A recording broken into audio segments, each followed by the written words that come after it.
Psalm 78. My people, hear my teaching. Listen to the words of my mouth. I will open my mouth with a parable. I will utter hidden things, things from of old, things we have heard and known, things our ancestors have told us. We will not hide them from their descendants. We will tell the next generation the praiseworthy deeds of the Lord, His power and the wonders He has done. He decreed statutes for Jacob and established a law in Israel, which He commanded our ancestors to teach their children. So the next generation would know them, even the children yet to be born, and they in turn would tell their children. Then they would put their trust in God and would not forget His deeds, but would keep His commands. They would not be like their ancestors, a stubborn and rebellious generation, whose hearts were not loyal to God, whose spirits were not faithful to Him. The men of Ephraim, though armed with bows, turned back on the day of battle. They did not keep God's covenant and refused to live by His law. They forgot what He had done, the wonders He had shown them. He did miracles in the sight of their ancestors, in the land of Egypt, in the region of Zoan. He divided the sea and led them through. He made the water stand up like a wall.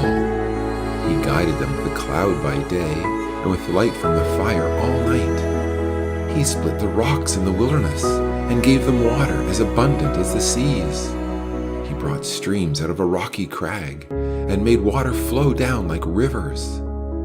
But they continued to sin against Him, rebelling in the wilderness against the Most High. They willfully put God to the test by demanding the food they craved. They spoke against God. They said, "Can God really spread a table in the wilderness?" True, He struck the rock and water gushed out, streams flowed abundantly, but can He also give us bread? Can He supply meat for His people? When the Lord heard them, He was furious. His fire broke out against Jacob, and His wrath rose against Israel. For they did not believe in God or trust in His deliverance. Yet He gave a command to the skies above and opened the doors of the heavens. He rained down manna for the people to eat. He gave them the grain of heaven. Human beings ate the bread of angels. He sent them all the food they could eat. He let loose the east wind from the heavens, and by His power made the south wind blow. He rained meat down on them like dust, birds like the sand on the seashore. He made them come down inside their camp, all around their tents. They ate until they were gorged. He had given them what they craved. Before they turned from what they craved, even while the food was still in their mouths, God's anger rose against them. He put to death the sturdiest among them, cutting down the young men of Israel. In spite of all this, they kept on sinning. In spite of His wonders, they did not believe. So He ended their days in futility and their years in terror. Whenever God slew them, they would seek Him. They eagerly turned to Him again. They remembered that God was their rock, that God Most High was their Redeemer. But then they would flatter Him with their mouths, lying to Him with their tongues.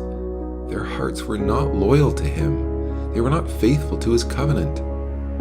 Yet He was merciful. He forgave their iniquities and did not destroy them. Time after time, He restrained His anger and did not stir up His full wrath.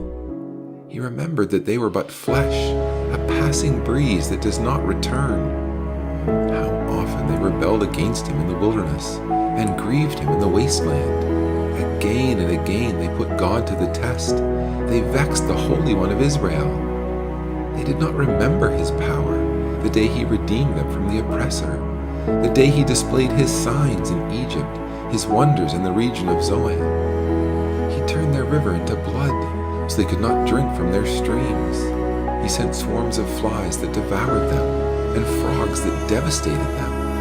He gave their crops to the grasshopper, their produce to the locust. He destroyed their vines with hail, and their sycamore figs with sleet. He gave over their cattle to the hail, their livestock to bolts of lightning. He unleashed against them His hot anger, His wrath, indignation, and hostility, a band of destroying angels. He prepared a path for His anger. He did not spare them from death, but gave them over to the plague. He struck down all the firstborn of Egypt, the firstfruits of manhood in the tents of Ham. But he brought his people out like a flock. He led them like sheep through the wilderness. He guided them safely so they were unafraid, but the sea engulfed their enemies. And so he brought them to the border of his holy land, to the hill country his right hand had taken. He drove out nations before them and allotted their lands to them as an inheritance. He settled the tribes of Israel in their homes. But they put God to the test and rebelled against the Most High. They did not keep his statutes. Like their ancestors, they were disloyal and faithless, as unreliable as a faulty bow. They angered him with their high places. They aroused his jealousy with their idols. When God heard them, he was furious. He rejected Israel completely.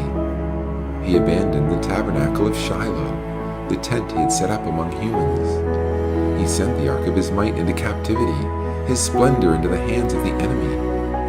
He gave his people over to the sword. He was furious with his inheritance. Fire consumed their young men, and their young women had no wedding songs. Their priests were put to the sword, and their widows could not weep.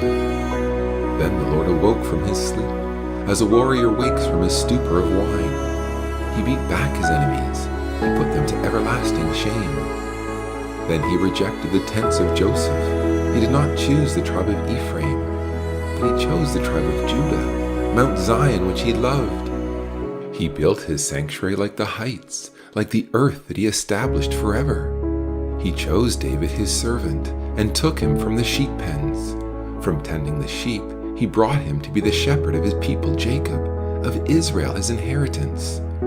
And David shepherded them with integrity of heart. With skillful hands he led them.